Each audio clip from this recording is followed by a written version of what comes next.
Test this. Perfect. And then when you're done, you press the play button.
Good evening, everyone. Hi. Oh, I love that. Lovely, lovely. Thank you. Thank you. We're going to start this evening with our successor agency meeting. And if I can get a call to order, please. Yes, I'm sorry, a roll call. thank you, Mayor. Board members Perez, Here. Valencia, Here. Vice Chair Ayala, Here. Chair Rios. Here. Our consent calendar this evening. Do we have any speaker cards, City Clerk? We do not. Move it. Second. Okay, we have a motion and a second. Roll call vote, please. Board members Perez, Aye. Valencia, Aye. Vice Chair Ayala, Aye. Chair Rios. Aye. Do we have an executive director's report today? Cheerios, we have no report for tonight. Thank you. Okay. Oral communications, is there anyone wishing to speak on the specific meeting for successor agency? Not seeing anyone. Do we have any cards? We do not. Okay, and with that, then we will adjourn this portion of the meeting, our successor agency, and we will move right into our agenda for our regularly scheduled city council meeting this evening. And I'd like to begin by inviting our guest for invocation to come up to the podium while I introduce him. And this evening we have the honor of having Dr. Bojorquez lead us in the invocation. Dr. Bojorquez has been serving Norwalk for over 25 years. As the lead pastor of the New Creation Church, he and the staff focus on certain values in their leadership. For example, they serve with gladness, a spirit of excellence, and a team that has every member involved. Kind of sounds like the city of Norwalk. Dr. Bojorquez is currently preparing for the Speak conference in Whittier this month as an opportunity where communicators can develop and sharpen their art and heart in preaching. In addition, he looks forward to visiting a Dodgers spring game really soon. Thank you for coming today, Dr. Bojorquez, and whenever you're ready, Yes. please proceed and lead us in the invocation. Well, before thank our you for the council meeting. invitation. Thank you. It's always an honor to be here. Psalms 91 says, "The Lord is my shepherd, I shall not want." He leads us to the still waters and the green pastures. And that's what we're going to pray. We're going to pray for his leadership, his guidance, because he's the one that leads us to the green pastures and the still waters. And so he's our guide. So we're going to be asking for his guidance upon this meeting and upon all of us. Let's bow our heads. Lord, we just come before you in the powerful name of Jesus, Father, and we just pray for this council meeting. We pray for our mayor, God, and our council people and all the staff that's here. We pray for your wisdom, your guidance, your direction. Father, illuminate our minds here today, Father God. And I just pray, God, for not only today, but every decision that is made in this year, God, that it will be you guiding us and you leading us. Father, we pray your prosperity upon our city of Norwalk. Let this year be a year of abundance, a year of grace and peace. And Lord, not only for the leadership, but for our residents, God. We just pray, God, for a great season for the city of Norwalk. As we look to you for guidance and direction, we ask for illumination, God. And we ask this in the mighty name of Jesus. Amen and amen.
Okay, next up, I want to invite our special guest that's going to lead us in the Pledge of Allegiance, and that is Evie Gomez.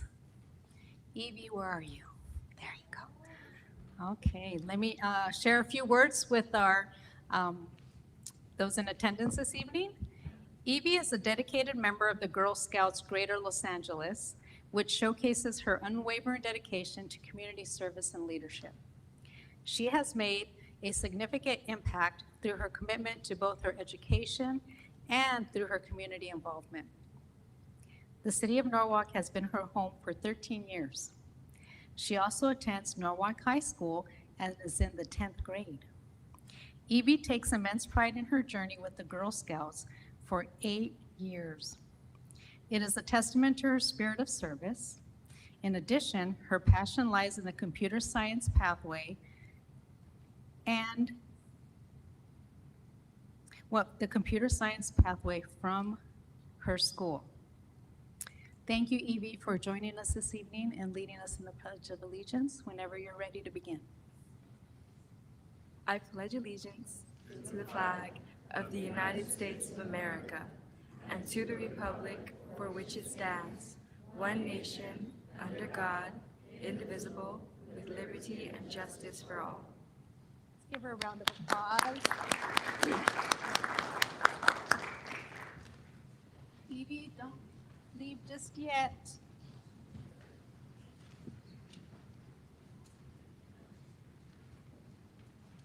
So for being our special guest today, leading us in the Pledge of Allegiance, I want to present to you the certificate of recognition on behalf of myself and my city colleagues and the city of Norwalk. And you also get a very special city of Norwalk medal for your service today, leading us in the Pledge of Allegiance. Let's give her another round of applause.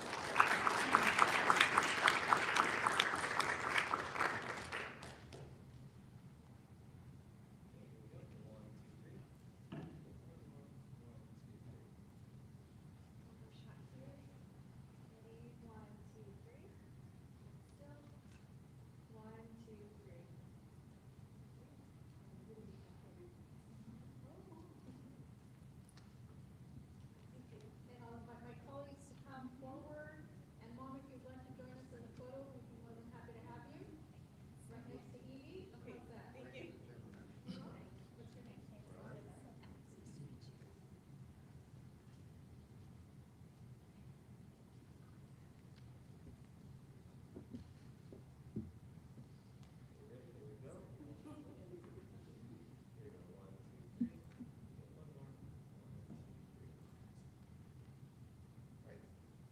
Over here, count of three. 1, 2, and 3. Do one more. 1, 2, and 3.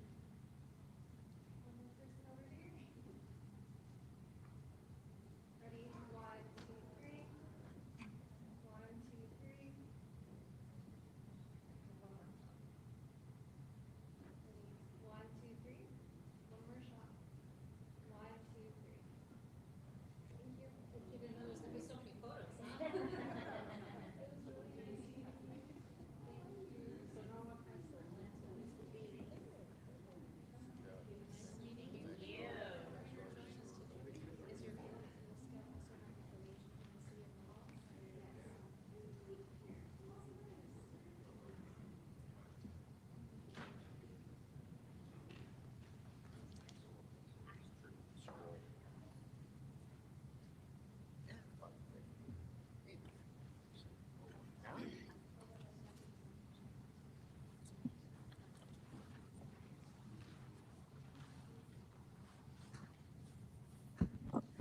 Okay, thank you once again, Evie, for leading us in the Pledge of Allegiance, and Dr. Bojorquez for leading us in the invocation this evening.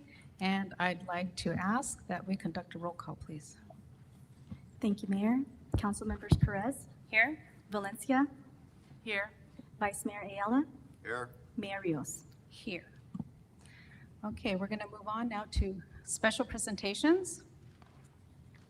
Wait a minute. I'm sorry, I Council jumped up one comments. ahead. City council comments. Of course, I want to hear from my colleagues, sorry. And we'll start with Councilmember Perez. Thank you, Mayor. Good evening, everyone, and happy Election Day. It's one of my favorite days. Many of our friends and family members all vote together and celebrate Election Day. We as electeds, it's a big day in our family lives and in each of their family lives as well. So for anybody that is watching, if you have not voted, polls close at 8 p.m., so you still have time to get out and vote. There's several in-person voting centers. You can drop off your mail-in ballot at the polling places. Use your voice. This is your opportunity. The only thing that I want to share tonight is the Norwalk Now has gone out. It is in your mailboxes. It is at our city facilities. You can find it online. You can find it on our website. Anything and everything that is going on in the city can be found some sort of way on our website. So please grab the needed information that we provide in many different fashions to our residents and our businesses so that you can continue to stay informed. That's all I have tonight, Mayor. And once again, happy Election Day. Don't forget to go out and vote if you can. Thank you. Councilmember Valencia. Thank you. Don't have a whole lot, but I did attend the Norwalk High School girls baseball and JV varsity on JV and varsity, excuse me, on Friday, March 1st.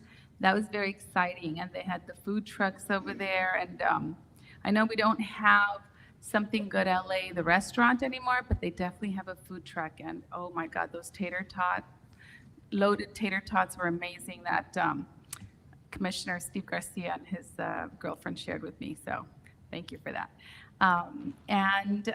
Wishing the girls a great season, and you know, they give it their all. Seeing those girls out there just giving it their all was just amazing. Then the next day, rain or shine, and our director of Parks and Recreation was on one of the videos, and I think we're going to see it. It was raining last Saturday, right? I mean, well, there was pockets of rain throughout the day. And when I was there, it was definitely raining. But that was the Norwalk Little League at Gertie's Park on Saturday. Great turnout. The rain was there too, but they still were able to have a great time and have the raffles. And Mr. Rosewoods was there. I had some chile verde, and some people were enjoying pozole, so that always warmed our bodies. But it was a great event, and can't wait for this weekend for Jennifer, is it Pony League? Is that Pony League? And then the girls are also going to be out there with their leagues. So very excited about that. Thank you, Mayor. Thank you. Vice Mayor Ayala. No comments at this time, Mayor, but I think Councilmember Perez has something still that she forgot. I did forget. You're giving her your time. Okay. I know. There is a huge shout out inside the Norwalk Now that everybody needs to pay attention to. We are celebrating 35 years of the Norwalk Public Safety. And there are pictures in here. The history of our public safety department is amazing. And we all go to various meetings throughout the region, and every city that I go to, somebody asks, how does Norwalk have a public safety department? And I always replied by saying that those that came before us, and some very, very forward-thinking council members, and our then at the time Director of Public Safety, Kevin Gano, built a legacy and something that our city is very, very proud of. So please help us continue to celebrate public safety's 35th year. Ozzy, thank you for everything. Thank you for being here to continue the tradition. And please pass along our thanks to everyone on your team. Thank you, Vice Mayor Ayala. Don't forget too that our current director was a member of the staff back then also. Ozzy Ramos. Good stuff, good stuff. Well, again, I want to welcome everyone to our city council this evening. So good evening. Thank you. I had to do that again. Tonight, I just want to first start off by thanking you for taking your time to come to our meeting this evening and listening about all the amazing things we have going on in the city of Norwalk. All of you are very special guests when you come. So thank you, thank you, thank you. I know we have, I see from the business, Norwalk Business Chamber, there's a couple of members I see back there. Thank you, Karen. Thank you, everyone. I see also from our Norwalk Lamourado Unified School District, our President Jose Rios, and yes, and Board Member Amezcua. Thank you for joining us. As I mentioned, you're all VIPs, but I just wanted to recognize their attendance with us this evening. I also want to thank our staff for the e-waste shred-a-thon on February 24th. I heard it was a huge success.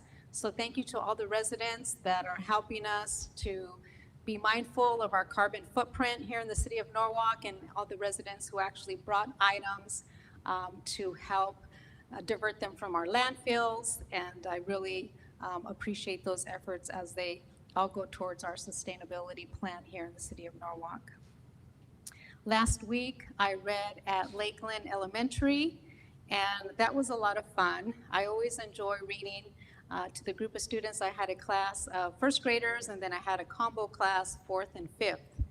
And it was really neat at one of those classes because after I read and the teacher introduced herself again and spoke with me a little bit more, she mentioned that I guess they can select, who their guest reader is going to be. And she said, oh, well, I want Mrs. Rios. And she says, you probably don't remember me, but I remember you because I graduated a year before your son from John Glenn High School. And I'm like, oh my goodness, wow. So she remembered my middle son, graduate of John Glenn High, and it was just so neat to see her here in the community. She said she's been teaching here in the city of Norwalk for 7 years, John Glenn High School graduate, class of 2010. And I just thought it was really neat, to see her here, one of our schools in the community as a teacher. So I thought that was really neat that she remembered me. And I actually mentioned I mentioned it to my son. And so he described her. I'm like, yes, actually, that's her. And he says, yeah, I think I had her for drama class. I'm like, wow. So that was really neat. I also want to invite you all to our next Meet the Mayor event. It's going to be on March 11th from 5 to 7 at El Baja Grill. The address is 11521 Firestone Boulevard. Please encourage friends and neighbors and family to come out and let's chat, come and meet some of our city staff and other community members. It's a really nice time to come together as a community and let's talk about the things that are going on and maybe some of the things that we need to address or something we can do better. Always, always willing to listen. We're always willing to listen. That same day at 3 p.m., March 11th, we have a ribbon cutting at New River Park for their brand new playground. So we kind of timed it along with school dismissal. So we hope that the students come over, that we get some parent participation, members of our community and others to come and check out the new playground at New River Park. Really super, super exciting. That is something that we are doing. One of our focuses, our parks. How do we improve them, renovate them, improve their infrastructure, get some new playgrounds, et cetera, et cetera. So New River Park, ribbon cutting, March 11th at 3 p.m. I hope that you can join us and please help us to share the word. And that is all I have. Let's see here. Okay. Special presentations for this evening. First one, we're proclaiming March as National Red Cross Month. This March is recognized as National Red Cross Month. a time to raise awareness about the pivotal role that American Red Cross has in delivering critical disaster relief nationwide, including emergency aid and support to individuals and families during times of crisis. It reminds us to take proactive steps towards ensuring the safety and well-being of others as well as our community. Accepting this proclamation is Chris Sanchez, who is a volunteer lead for the American Red Cross Metro Southeast Los Angeles Chapter, Territory 5. We would like to extend gratitude to the volunteers, donors, and staff whose dedication strengthens the Red Cross mission of preserving lives and communities. Through education, training, blood drives, and disaster preparedness, we empower individuals and communities to prioritize safety and effective emergency responses. This is why the City of Norwalk holds annual blood drives and proudly proclaims March as National Red Cross Month. Chris Sanchez, thank you to you and the staff for your contributions, and I invite you to share a few words with us this evening.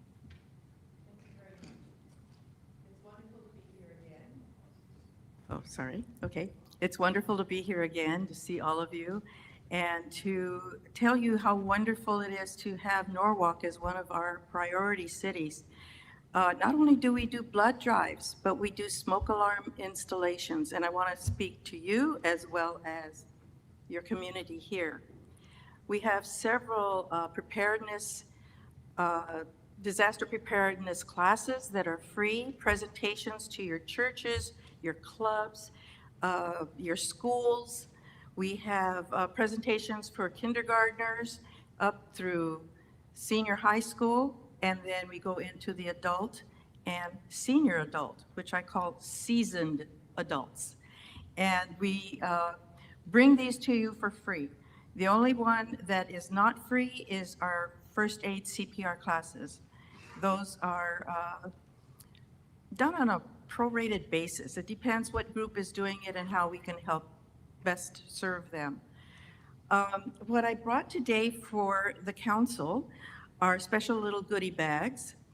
And I see that we have one that you don't have a council name there for, but you can spread them however you wish.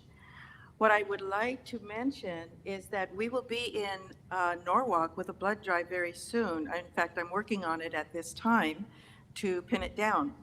In other communities, we've had Battle of the Badges. So who do we have here from the Sheriff's Department? Do we have a representative? Okay. So we've had Battle of the Badges in East LA, and I'm pitting them against City of Industry. Peak Rivera is having their Battle of the Badges on the 19th of March, and I'm settling for the date in Norwalk. So I'm hoping that as a community that you will support our blood drives. 1 pint of blood can save 3 to 4 lives. And that's very important. If you ever have anybody that's been in the hospital that has needed blood, anybody here? Just raise your hand. Okay. They needed blood. Where do we get blood? From us. Blood is such an amazing component of your body. So we're able to help many people at once. And if you have any questions, I'll be here for a little bit longer. I want to see these young ladies perform, I hope. But not only that, when you think about the Red Cross, you always think about, oh, they just want my money and my blood. No, we want to make you a better resident by making sure that your homes are safe, that you are educated in case there's a disaster. And we all went through COVID, but did you have reserve food, water, paper goods? No, you were running to Costco, you were running to Walmart, you were cleaning off the shelves. The way we prepare you is that you buy it a little at a time so that in 21 weeks you have a good disaster kit, okay? So you don't have to go running to the store to see what's left. So I hope that there may be, I imagine that these are stakeholders in your community and that they come to many of your council meetings. These are the people that I want to meet with and give you my card.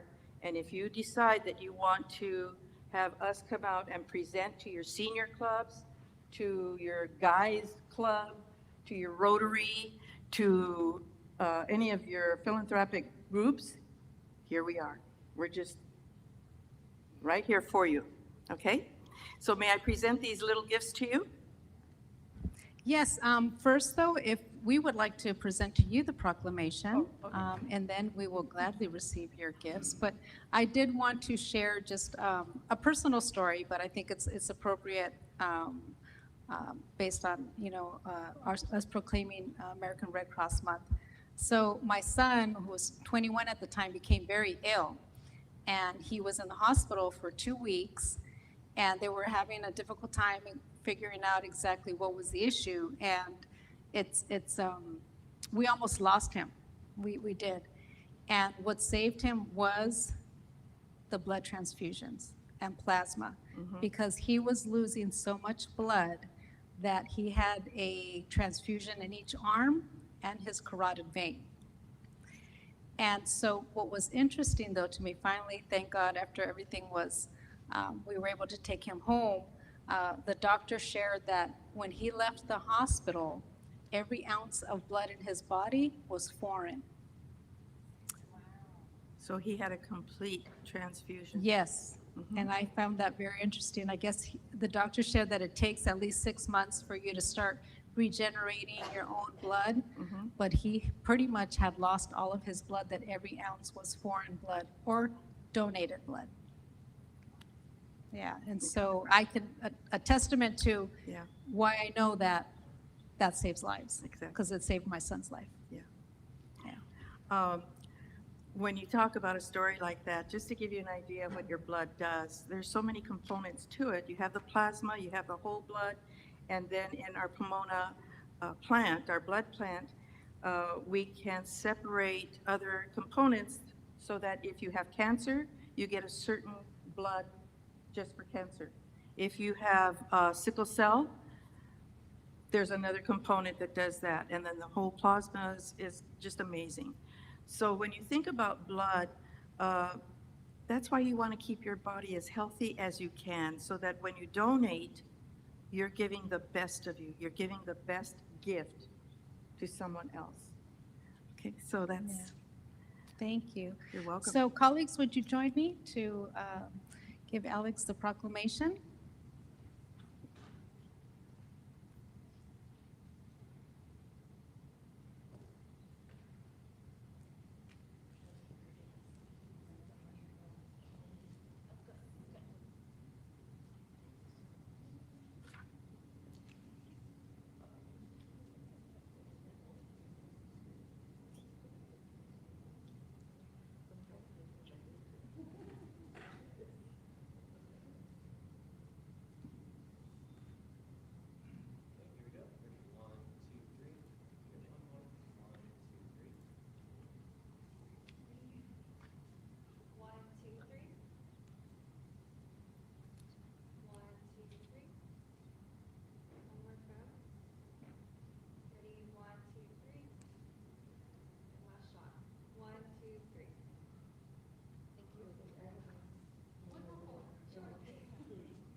Thank you so much, Chris, for joining us. And I know the city of Norwalk schedules blood drives on a regular basis to draw participation and to give our contribution to the American Red Cross.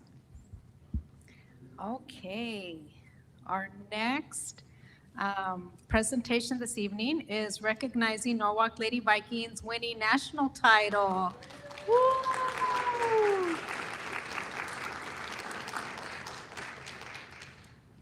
It is an honor to congratulate the Norwalk Lady Vikings cheer team.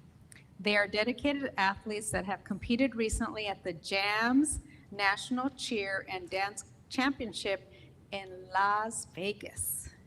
Their team has secured the national title, which is a historical achievement in their inaugural season. Let's give them a round of applause.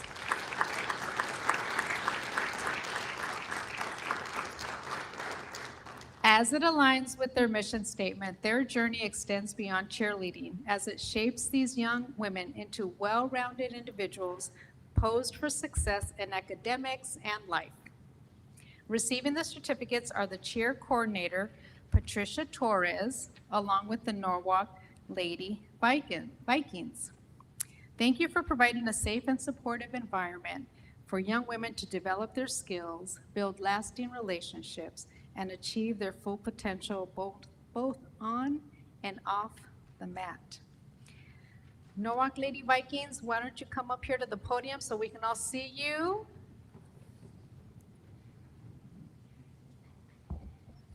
And where is Patricia Torres? Okay. I see a couple of adults with the Lady Vikings. Who else do we have besides Patricia Torres? Who else is back there?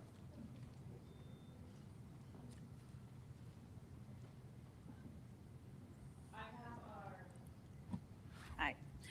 Thank you, and it's a great honor to be here tonight with all of you. We really appreciate this. We're really excited. I have our team coach, Zadi, and All right. also our team mom, Deborah. Okay. And you're Patricia. And I am Patricia. Okay, so let me see. Maya de la Rosa? Who's that? Who's Maya? Who's Maya? How about Sofia Escobar? Ashlyn Garcia? Melanie Gutierrez? Jada Hawthorne?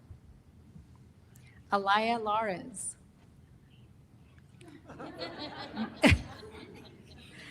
Edie Rodriguez? Don't be shy, be proud. Alaya Trejo. Luna Villegas. Yay! Let's give them a round of applause.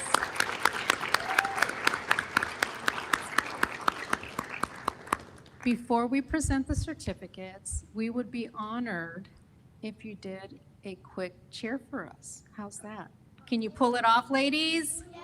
All right, let's do it. Let's have your team moms and your leaders there. Yeah, you can. Come up here, and then that way you can face our audience. And I'll watch you later on video.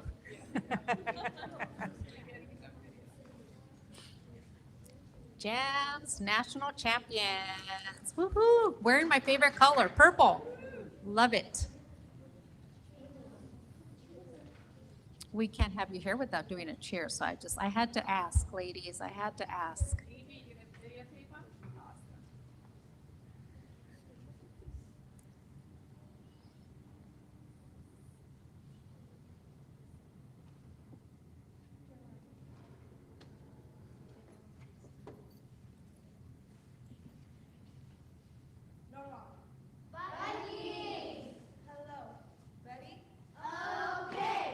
Hey, hello, and how do you do? The Lady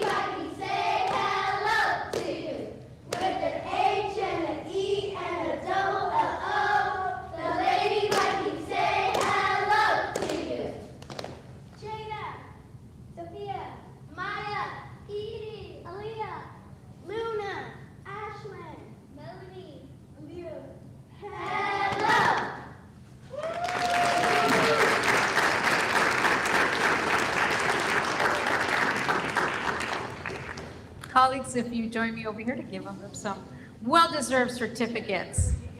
I was ready to stand up Mayor Rios. I know.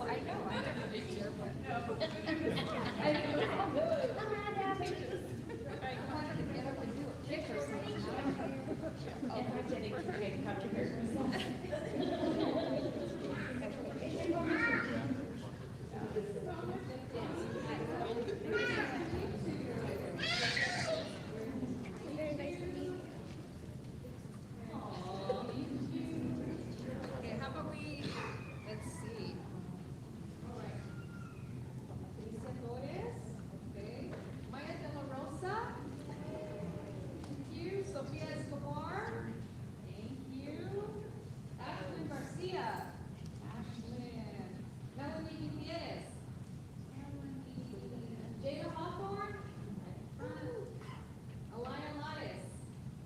All right. Edie Rodriguez. Yay, Edie. And let's see, Alaya Trejo. All right, Alaya. Luna Villegas. Where?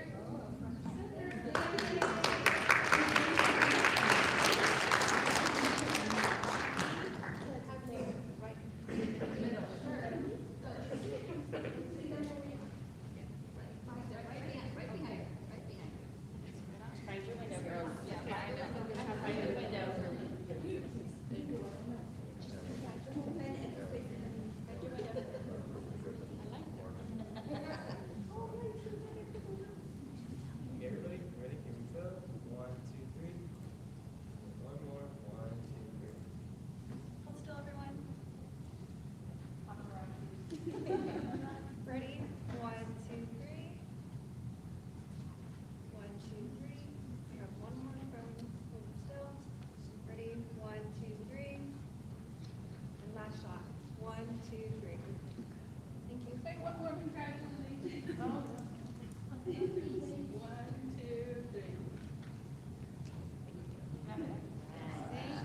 Thank you so much. Thank you.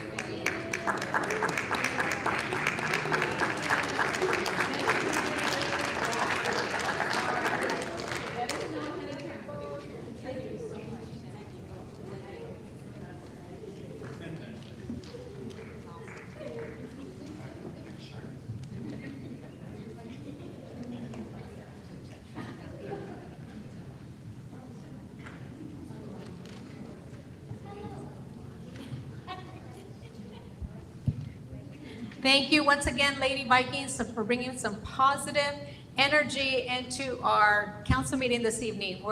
I don't know, I'm tempted to have you back more often because that was just a great way to start our meeting off with the cheer. Thank you. Keep us in touch. Let us know what you have going on and how we can support the young ladies. Absolutely, yes. Thank you, Lady Vikings.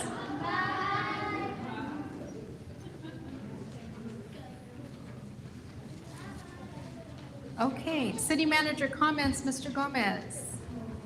Mayor, may I have the city council proclaim March as Women's History Month?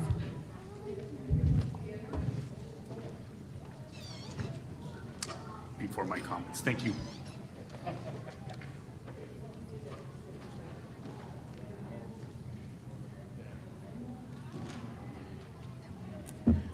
Just so much enthusiasm. I just want to wear a purple bow now and everything. Gosh. Okay. Thank you. Tony said he'd give it. All right. Our next proclamation is March as Women's History Month.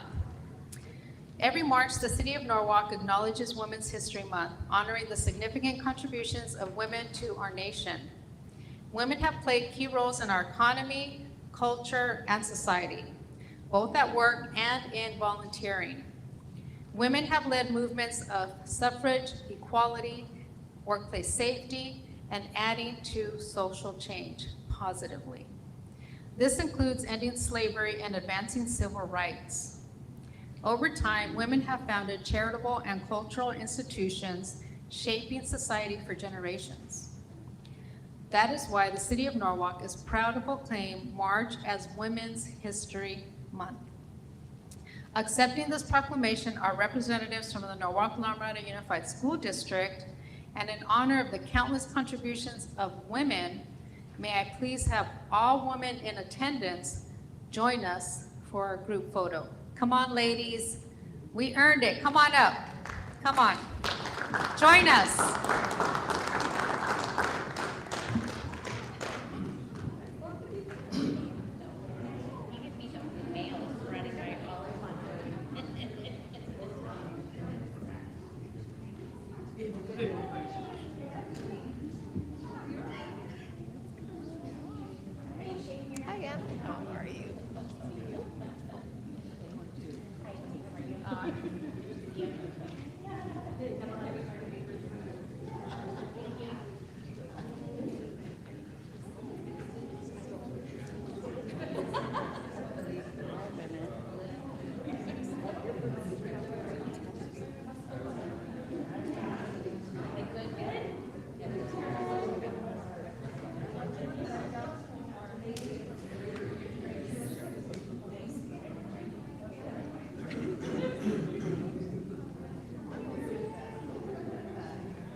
Get close together. I'm going to seal as close as possible.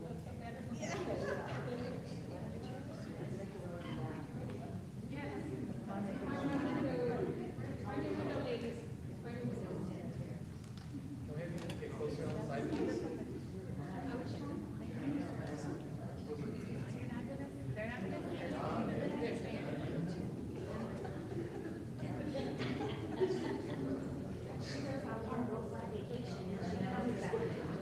Okay, everybody, here we go. Ready? 1, 2, 3. We got one more. 1, 2, 3. You got us all? Yes. Okay. Now, 3. 1, 2, 3. 4. 1, 2, and 3. One more photo there. One more right here. Ready? Here we go. 1, 2, 3.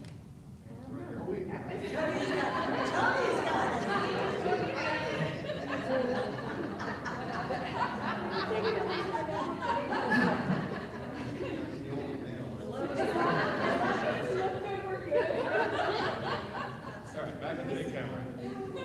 Okay, here we go. Ready? 1, 2, 3. One more. 1, 2, 3. All right. 1, 2, 3. One more. 1, 2, 3. Ready? Over here. One more. 1, 2, 3. 1, 2, 3.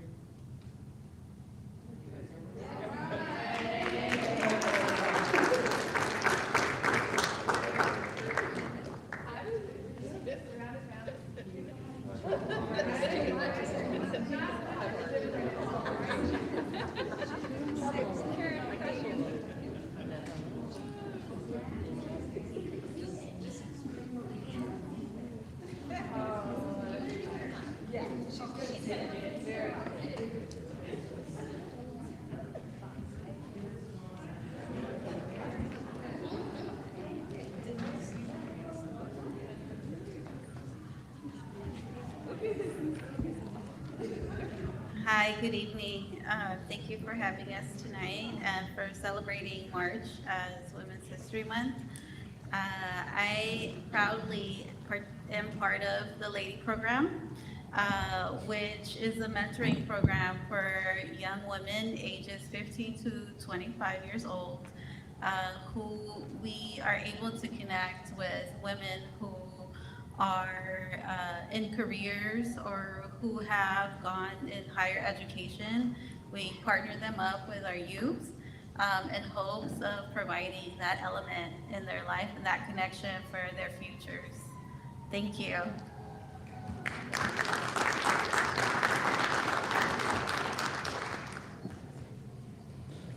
Thank you to our staff in the Lady Program and all the participants for taking that step of growth, personal and professional. You're in the right hands. You're here in the city of Norwalk with people who care and believe in you. So keep doing what you're doing, ladies, okay? Okay, with that, we will now, I'm going to turn it over to our city manager. Yes, thank you, Mayor, members of the City Council and our community. As it was mentioned earlier, we have several departments that will be celebrating significant birthdays this year. Tonight, as you have witnessed in our Norwalk Now, we have the public safety that's turning 35 years. And the one significant part of that is that the Public Safety Department was born out of a community congress from the community to the council and then implemented. I'm very proud to say that it has won national awards and it has also acclaimed many esteemed gratitudes from other departments within the region that come and visit our department to get ideas of how to not only manage but grow the department and the way that we work together with our sheriffs and complement that for to benefit our community. So I just want to thank past councils, this council for being forward-thinking and investing in our public safety department, and continue to provide a quality of life peace that they well deserve here, our residents in the city of Norwalk. So yes, 35, and we will have more departments coming for you with birthdays. They will be coming soon. The next, we have a biweekly review video for you to see and share with the community as to some of the events that have occurred in the city. And there are more happening, so you're welcome to attend. And this is just a preview of the events that have just passed. So with that, we can have the video.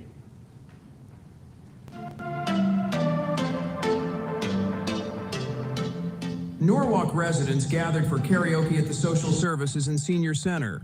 The event at both facilities gave residents the chance to show off their talent and entertain one another. On February 23rd, artist John Nixon opened his art exhibit at the Mary Paxson Gallery at the Norwalk Cultural Arts Center. In an effort to protect the health of the community and keep toxic material out of landfills, Norwalk held the e-waste, shred-a-thon, and medication disposal event on Saturday the 24th. A mystery was solved last Thursday. The Senior Center hosted a murder mystery event called Totally Rad 80s Prom Gone Bad. Seniors chased clues and solved riddles to find the culprit. Veterans Villas hosted a top-out party on Friday, March 1st. This event is a tradition to recognize the hard work of builders and their team, and to mark a significant milestone in Norwalk. The Norwalk Little League Baseball and Softball Leagues began their spring season at Gertie's Park on Saturday, March 2nd. The annual opening day ceremony and events included a banner contest, recognitions, and first pitches. Made her shine, Norwalk.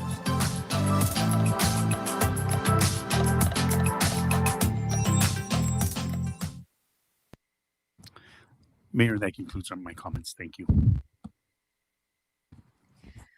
Thank you, Jesus. And as previously mentioned, something that we are including in our reports is our director's report, to give them an opportunity to share even more about some of the great things we have going on in our community.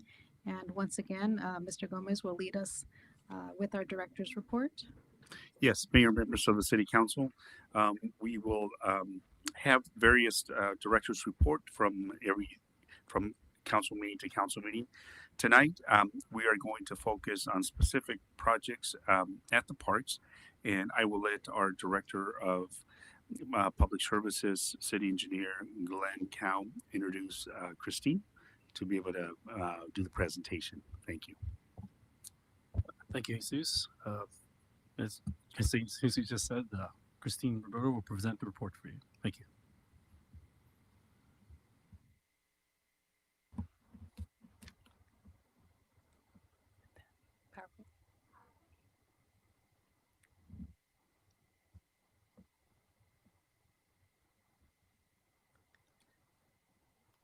Good evening, Mayor Rios and members of the City Council.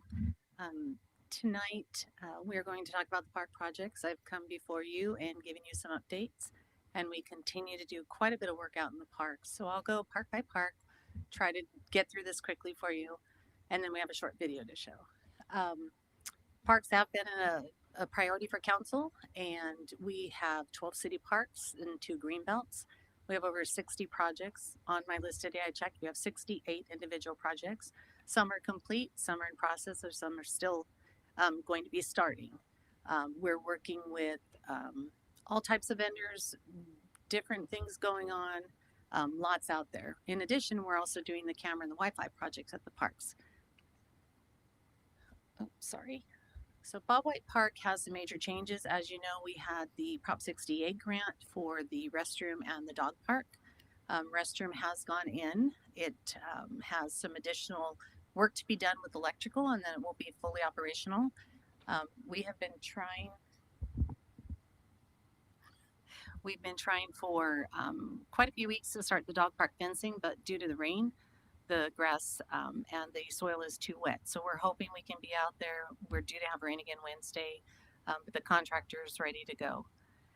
Other planned projects, we want to add a block wall along the railroad. We've worked with community development, so we now have a standard plan we can use for the tall fence, the tall block walls, and we have a contractor we're working with as well for some type of prefab wall, just to see which option would be better for the city.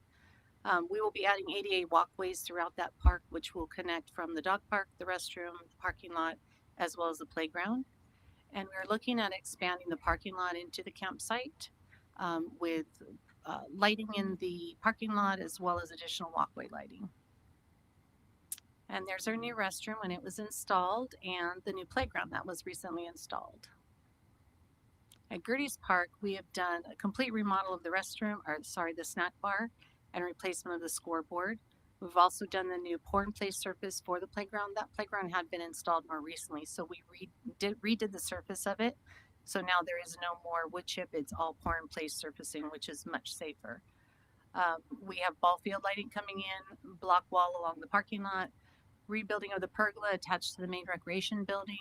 We had some issues with that one recently, so it's safe. We'll be tearing that down, using the posts and then putting up a new pergola. And flooring is going in the multipurpose room. So there is the resurfacing of the playground and other items going on. We've cleaned some things up. The new snack bar has all the equipment required. Everything is stainless steel. And we actually turned to a new process for the city where staff learn to do grinding and refinishing of the concrete floors. So we don't have to worry about tile or grout, very easy to clean. They rent the equipment. We have the diamond bits now, so they've really done well with that. And we're doing that at all the playgrounds. Sorry, snack bars. Next is Glacier Park. We added a new pergola to the building for barbecue area, the pour and play surfacing for the playground. A private link fence will be added soon. Again, the rain has kind of delayed that project along the residential area on the green belt, which is just to the west of the park. And we will take out all of the old plant material, get everything cleaned up and started. So the private link fence will provide the green slats on it, so it shields the residents a little bit from that open area. Oops. And there's a pour and play surface and the new pergola that we have added. At Hermosillo Park, we have very large projects there in design build contract that council approved to be able to do the park improvements as well as the water infiltration system. The contractors out on a regular basis. They're doing ground sampling. They're checking all types of things. Some are way over my head. I don't know what they're looking for, but if they need to do it, we make sure that they have the space out there and access to the park. Engineering staff is working diligently with them to make sure that it moves quickly. So, and that I know council has seen this, but I always like to put that one in there, how pretty it's going to look when it's done. At Hollifield Park, we recently completed slurry seal of the parking lot. And we have other items going on right now. We're going to be replacing the snack bar roof. That project was approved. Again, the rain has delayed that quite a bit. The first roof they will be doing will be the Sprout Museum, and then they will move to the snack bar at Hollifield. The small playground is due to begin soon. Once the Vista Verde Park is already going on, they'll move to that park. The ball field lights, we're working on design for the new skate park there as well. Lakeside Park has a new pour-in-place surface. All the ball fields were laser leveled. We are working with Sicerco to do the ball field lighting there, and currently that will be one of the parks we're finishing up for the cameras and Wi-Fi. In New River Park, which we have the grand opening coming soon, that playground was replaced recently, and the picture on the left, staff are working right now to finish the pergola area. Once that's complete, then we have some tables and things that will be going in, additional barbecues. So we've been really looking forward to that one. That park is so small, but this will give a good opportunity to have a little bit larger events under the pergola. Norwalk Park, walkway lights were upgraded. We've done all different types of projects there. I talked about the roof. That is due. It says it began, but we just could not get through it with the rain. We're still looking to expand the reception center, which is a Sproul Barn, to create that larger venue for events at the skate park site, as well as the barn itself. The museum, we will create we call it event room or bride room, which we can expand, and then we will have the new playground installed in the front area where the Caltrans lots are. We continue to work with Caltrans. The escrow is still not closed, but what I've been told from everyone is we're getting very close. So that playground will go in once escrow closes. But I anticipate it should be anytime now. We're also working to have an additional parking lot from the sports complex over to the aquatics parking lot. So it will connect us from one end to the other of the park. We have a solar panel project with Sicerco, so the solar panels will be located there as well as in the aquatics parking lot. So it will provide Water Well 10 with solar energy. That project's due to begin probably within the next 6 to 8 months. Ramona Park had the pour-in-place surfacing and laser leveling of the ball fields. We will be adding ball field lighting, and we are looking to upgrade the pergola in the picnic area. So we had talked about doing it on the building, not a lot of space, so there is a small pergola there, so we'll be utilizing that front pergola, seeing if we can expand it or what we can do up at the front. Sarah Mendez Park had the splash pad controller replaced, and the patio area is being expanded. We're working with the concrete contractor. Again, we can't do a lot when it's raining. It is very wet out there in those planters, but we're hoping to get that going soon. That project is funded by the offset from Caltrans when they took the space out. We've had landscape upgrades and other things done at that park as well with that funding. So this should finish the funding there that's on the books. Yana, we will close it out for her soon. Vista Verde Park, the playground replacement began in February. It should be done anytime. We installed a pergola at the front of the building. LED lighting was installed at the handball courts, and we will be looking at the block wall along the back from the railroad to the back of the park. And Zimmerman Park snack bar was remodeled. We added some walkway lighting, LED walkway lights, and we recently slurry sealed Shoemaker Avenue to the entrance to the park. Ball field lights will be converted to LEDs, and we will be installing block wall along the railroad as well there. So that concludes my presentation. If you have any questions, or Alan, Glenn, any of us answer any questions, and we do have a short video show after that. Okay, thank you so much, Christine. Colleagues, are there questions? Okay, we have a comment. Councilmember Thank Valencia. you. It is fantastic to see the updates and the updated beautification and modernization of our parks. Thank you so much. I know we've been talking about it, and I know there were snafus. I think materials they were back ordered or something. Christine, can you elaborate on that? I know that there was just a lot of issues, but it's so wonderful to see that everything coming into fruition and really our community to be able to enjoy it is just amazing. So thank you. But give us a little bit of background on what was happening, because I know there were a lot of problems that came about. We've had quite a few issues. We had supply chain issues with playground equipment. We've had it even with wood, trying to get wood for the pergolas. We've had issues with some of that where we just can't get sometimes the quality or the sizing, we need special sizes that aren't, you can't just go to Home Depot or buy them. So we have to source those sometimes. We have really good relationships with the vendors, and they do everything they can to help out. But there were definitely issues with some of the snack bar equipment was on back order, and we can't get the size we need, so we would have to custom come in and fit something in place so we could put in the right size freezer, whatever it was. But staff does a really good job at trying to make sure things work. They know we have the opening on Monday at New River, and I've told them, okay, better be done by Friday. And they're like, okay, we'll try. I was like, nope, gotta go. What else do you need? So they do work really hard. We've been fortunate that, other than the weather, we've been fortunate now to be able to catch up, and we have quite a few things coming soon. So we're in various speeds, but I keep a rolling list and I share each every couple of weeks with the city manager, and it shows every time something's completed, I color that line out and keep going to the next thing. So, but appreciate it.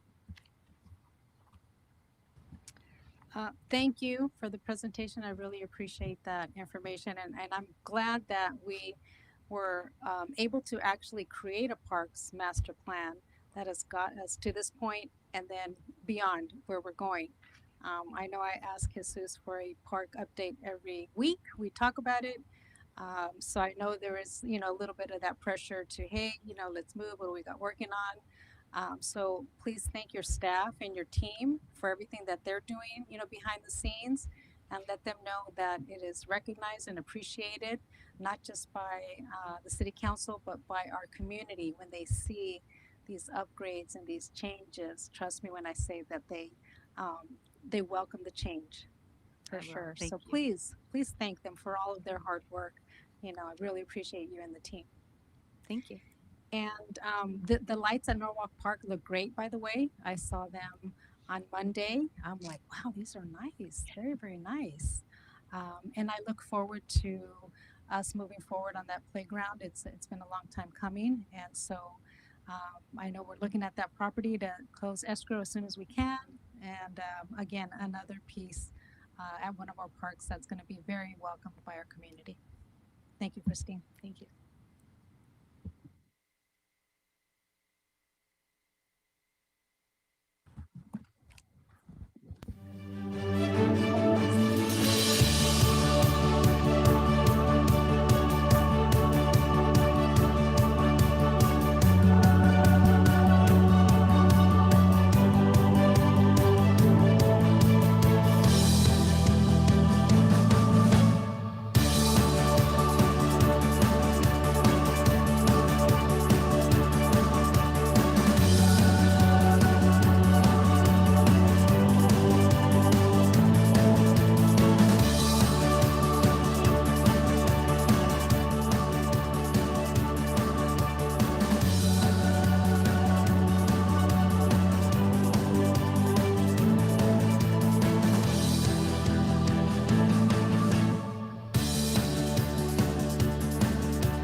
Thank you. Thank you very much. Okay, we are now moving on to our consent calendar, but I did want to pull item number 4 and see if we can move that to a future council meeting. I know I had asked for more information from staff regarding claims against the city.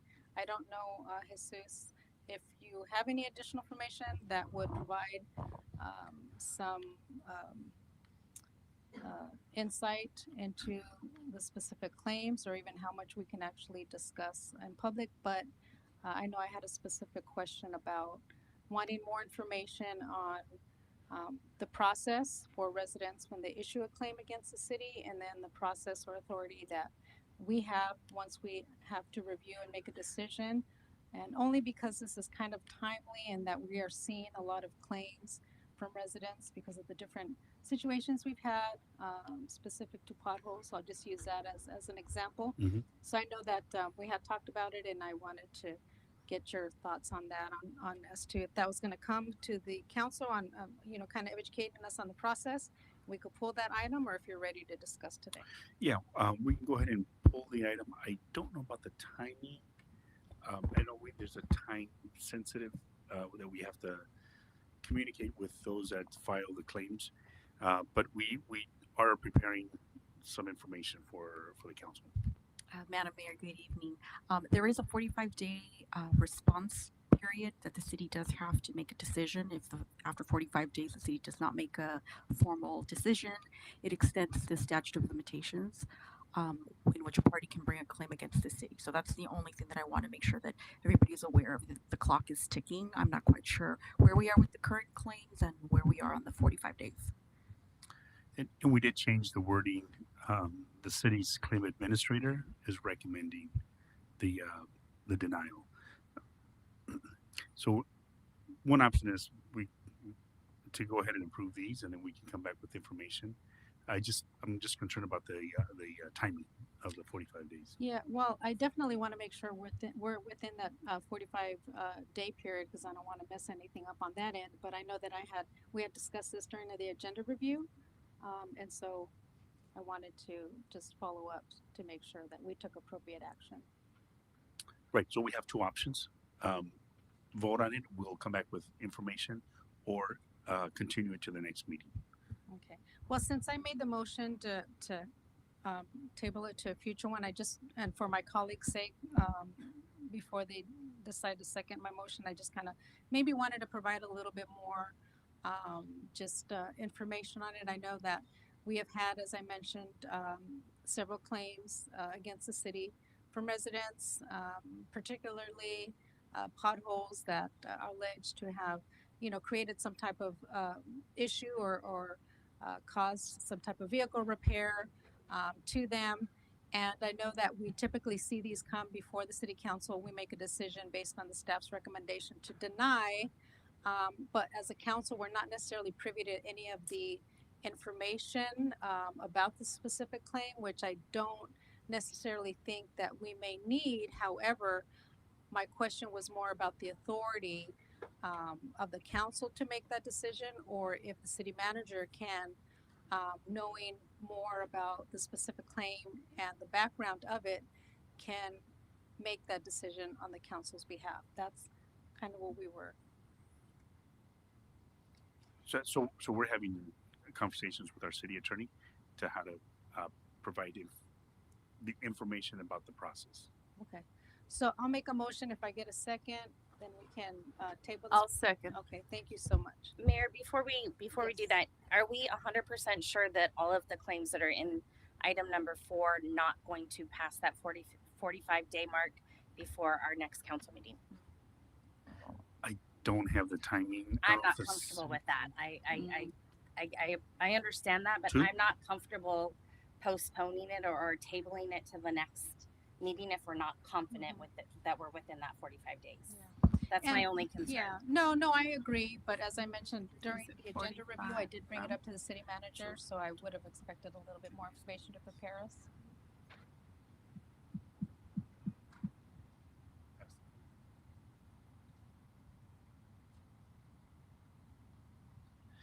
We have two that are probably at that 45 days if we extend it to the next meeting. Okay.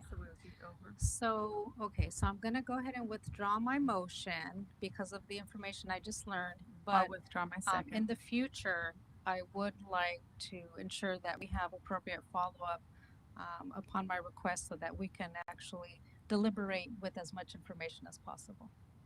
We will do that for sure. So I'll move the consent calendar. Second. Okay, can I get a roll call, please? Yes, Mayor, just want to make sure Rios, you did first and Perez second. Miss Councilmember Valencia? Yes. Okay.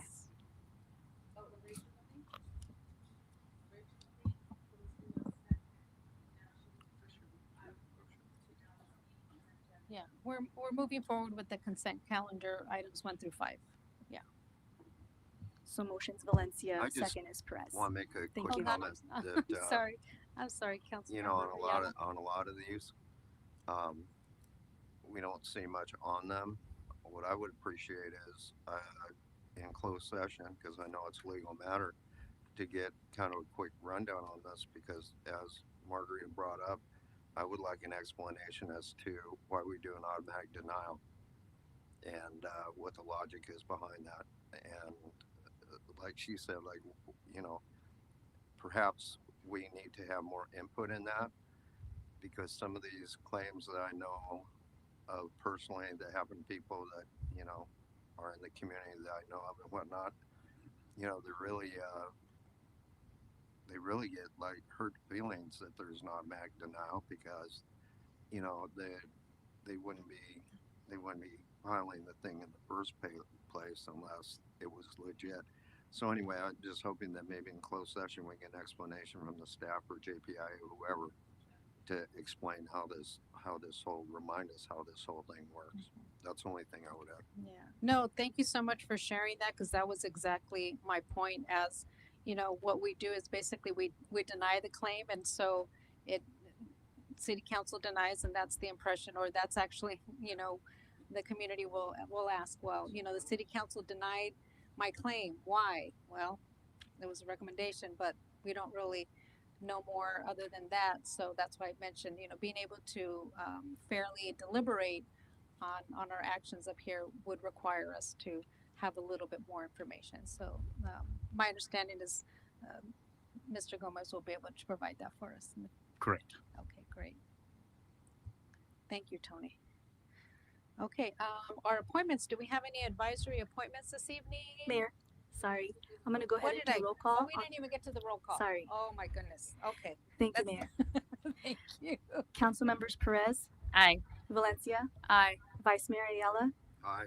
Mayor Rios. Aye. Okay, colleagues, any appointments this evening to our advisory body? Not this evening. Okay. So now we're moving on to our public hearing section. This is resolution number 24-02, appeal of the Planning Commission's denial of precise development,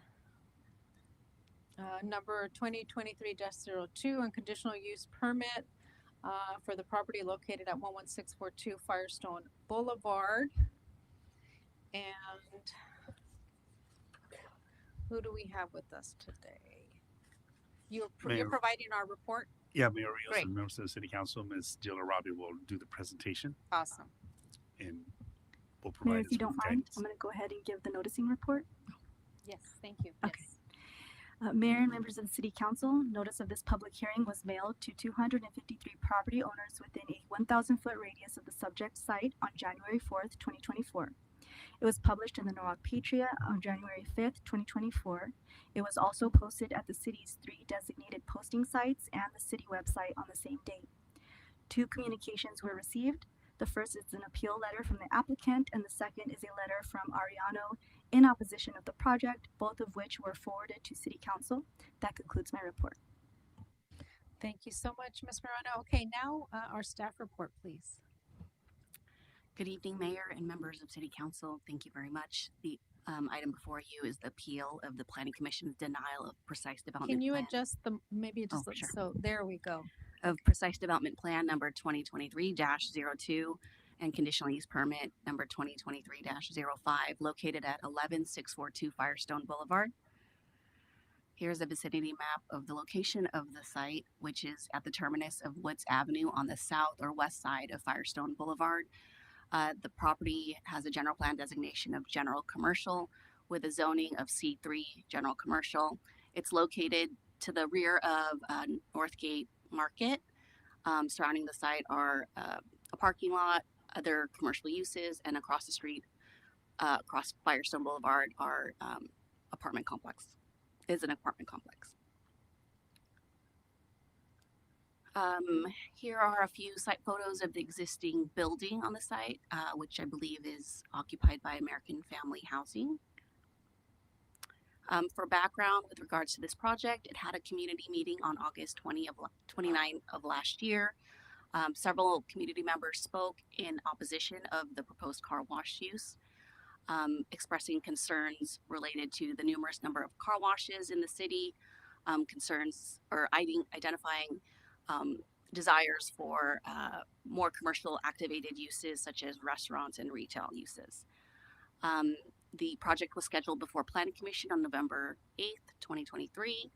The entitlements, the PDP and the conditional use permit were denied by the Planning Commission with a 4-0 vote with Chair Bergon absent.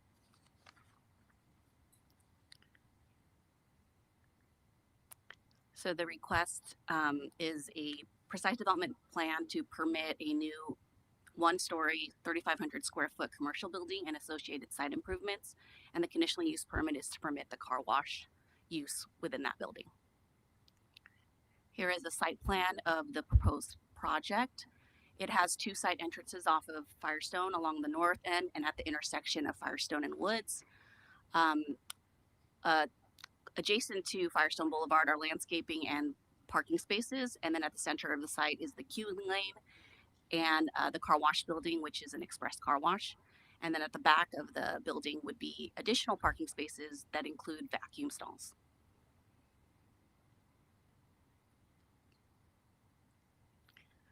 And then this is just a floor plan showing the tunnel of the car wash along with its ancillary uses, our offices, a restroom, and an employee lounge. These are the elevations. This is the elevation facing that would face Firestone Boulevard as well as the opening of the tunnel. And then this is the back of the building facing the southerly side of the south elevation. And then this is the rendering which you would see along Firestone Boulevard that shows the queue lane as well as the entrance of the tunnel.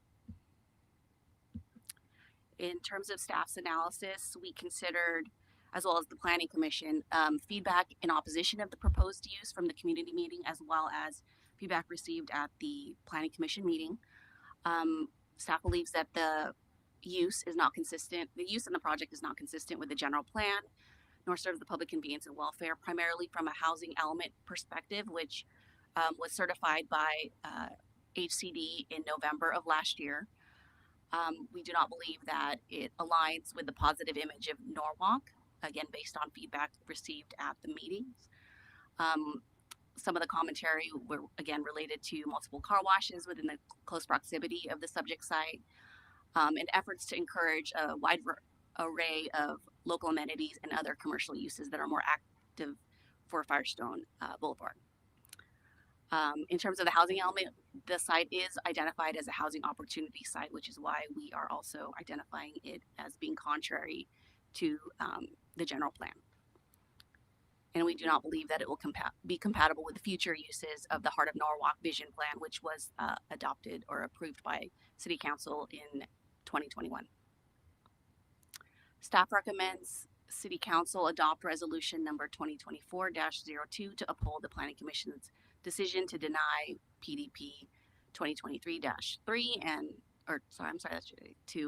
conditional use permit 2023-5. Again, the appellant is the owner of the property and not the business owner or the agent applicant on behalf of Quack. If you have any questions, I'm available to answer. That concludes staff's presentation. Thank you. Are there any questions, colleagues?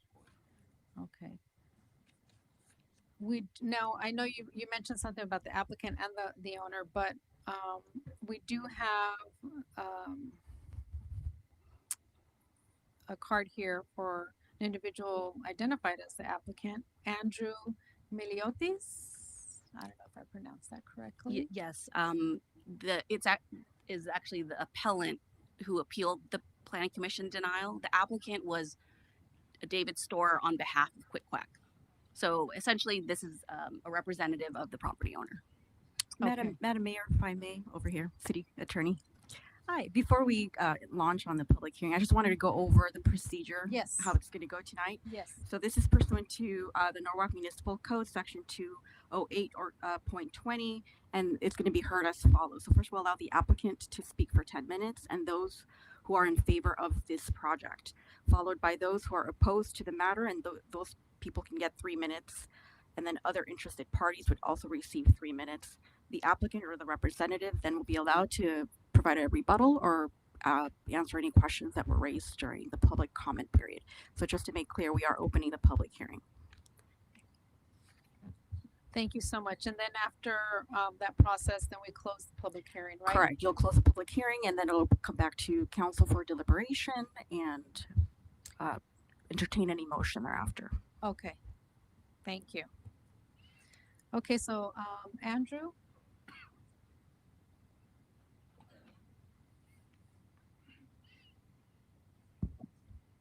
And as mentioned, sir, you have 10 minutes to address the council. I'll try not to take up that much time. Thank you.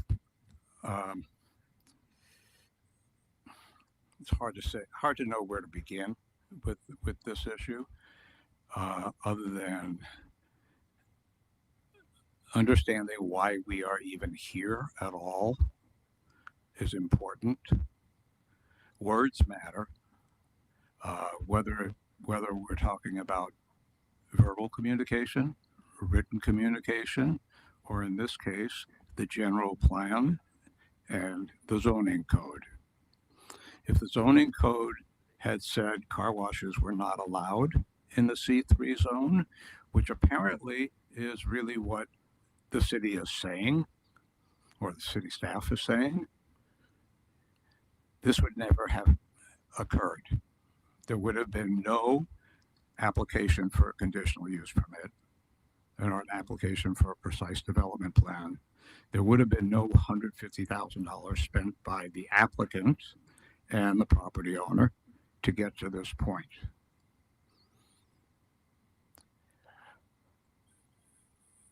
The supposed community opposition to more car washes has apparently been around for 3 years, since the late 2020 and early 2021, when the council adopted an amendment to the zoning code to remove car washes from the C1 zone.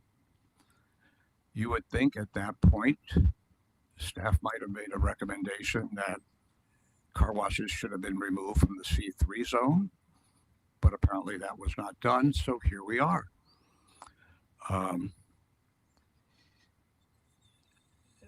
If property owners and businesses cannot rely on what the code says, we have chaos.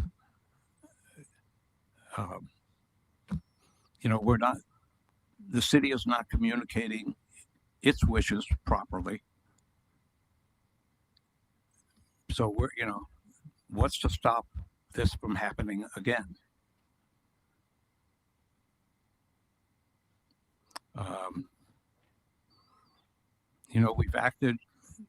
We've acted in good faith based on what the code says. Allowable use subject to a conditional use permit.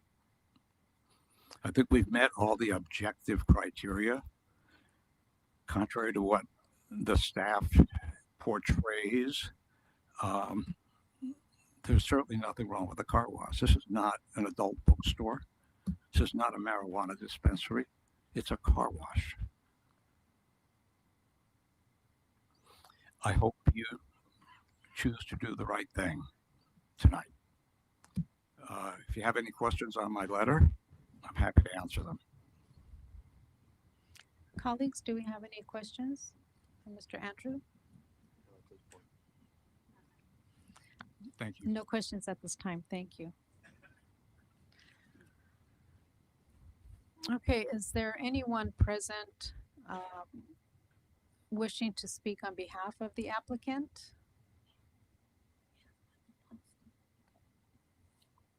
Don't see any, and I don't have any cards. The next question I have, is there anyone present wishing to speak opposed to the matter? And I have one card before me here. Dora Sandoval, please come forward.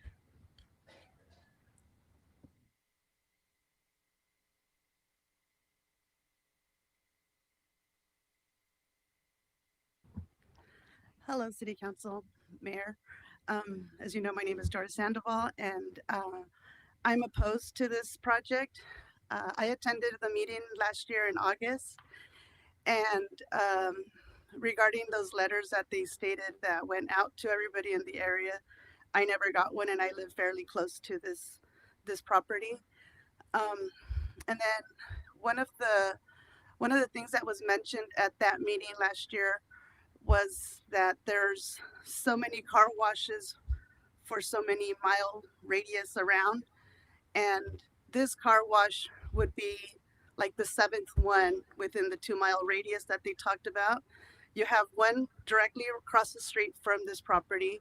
You have one a block away, Fast Five, right there on Orange and Firestone. You have another one on Bloomfield and Imperial, and there's the Costco car wash. So the what they said at the meeting totally contradicts um, what the actual facts. I guess I'm trying to say is that there's just it's just not feasible to have a car wash in front of another car wash. And I understand that the car wash in front of it is not a drive-through car wash. It's actually a hand wash car wash. But I oppose this, and I know a lot of people that were there that day with me. There was about maybe 10 of us, and we all opposed. We none of us agreed about having another car wash in the area, and that's it. Thank you.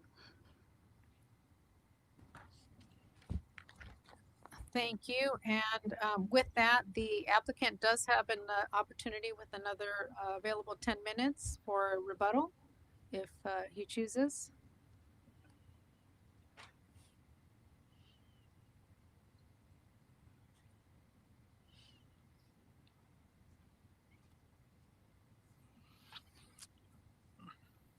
Do I need to press this button? Okay. Competition is the hallmark of business. I don't, I don't think that it's the city's job to monitor how much competition there is of any one particular type of business.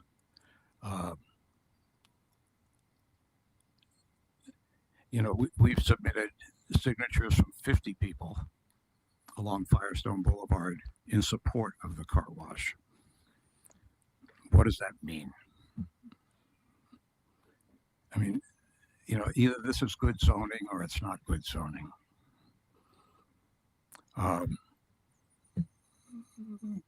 The car wash is permitted. It's an allowable use.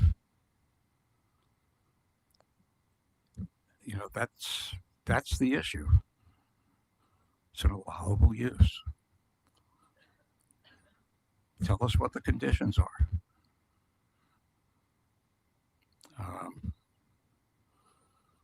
We shouldn't be afraid of competition. I mean, that issue is something that Quick Quack Car Wash has studied, and they feel very comfortable that they will be successful in this location, in spite of the fact they are just down the street from another car wash and a full-service car wash. So who are we to say they don't know what they're doing? Thank you. Thank you. Is there anyone else wishing to speak on this item? Okay. With that, I'm going to close the public hearing, and I will, before I open it up for my colleagues for any questions from staff, as well as moving forward with the motion, I'll give the opportunity for Mr. Gomez. I don't know if you wanted to add anything before we move forward. The only comment that I would add is that we have been very publicly with the Heart of Norwalk in the outreach, and that includes that property. We have also been very public about our housing element that was certified by the HCD at the state level. So and it's including this property as well. So we've been very public about what the goals of the community have been, and wanted just to add that as an item of comment. Okay, colleagues, are there any questions for staff at this time? Okay, the motion before us is to uphold the planning commission's decision to deny precise development plan number 2023-02 and conditional use permit number 2023-05. Move it. Second. Okay, we have a motion by Councilmember Perez, second by Vice Mayor Ayala, and at this time we will call for a roll call vote. Thank you, Mayor. Councilmember Perez, Aye. Valencia, Aye. Vice Mayor Ayala, Aye. Mayor Rios. Aye. Okay, motion passes. At this time, oral communications, do we have any speaker cards? I do not.